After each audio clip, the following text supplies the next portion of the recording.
আজি শোণিতপুৰ জিলা দিৱসৰ সৈতে সংগতি ৰাখি জিলা পৰিবহণ বিষয়াৰ কাৰ্যালয়ৰ পৰা বানপীড়িত শিৱসাগৰ জিলালৈ সাহায্য সামগ্ৰী প্ৰেৰণ কৰা হয়। এখন ট্ৰাকত চাউল, দাইলকে ধৰি অত্যাৱশ্যকীয় খাদ্য সামগ্ৰীৰ লগতে ফেনাইল, আঁঠুৱা আদি বিভিন্ন সামগ্ৰী প্ৰেৰণ কৰা হৈছে। শিৱসাগৰ জিলা প্ৰশাসনৰ হাতত অৰ্পণ কৰা হ'ব এই সামগ্ৰী।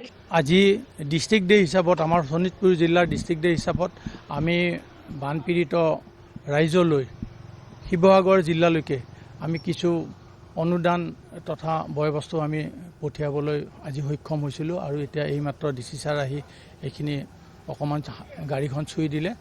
গাড়ীখন আমাৰ ৰাওনা হ'ল অলৰেডি। আমি ইয়াত চাউল পঠাইছোঁ, দালি পঠাইছোঁ, আলু পিঁয়াজ পঠাইছোঁ, কাপোৰ পঠাইছোঁ, মস্কিটো নেট, বেডশ্বীট এইবিলাক পঠাইছোঁ, ফেনাইল পঠাইছোঁ, ব্লিচিং পাউডাৰ পঠাইছোঁ। এনেকৈ বিভিন্ন বস্তু আমি পঠাইছোঁ যাতে অকণমান হ'লেও সামান্য হ'লেও যাতে বানপীড়িত ৰাইজৰ সহায় হয়। আমি শিৱসাগৰ জিলা প্ৰশাসনৰ লগত আগতীয়াকৈ যোগাযোগ কৰিছোঁ আৰু তেওঁলোকক এই বস্তুখিনি অৰ্পণ কৰি আহিব। আমাৰ এজন ইনস্পেক্টৰ গৈছে লগত, তেওঁ তেওঁলোকক গোটেইখিনি জমা দি আহিব।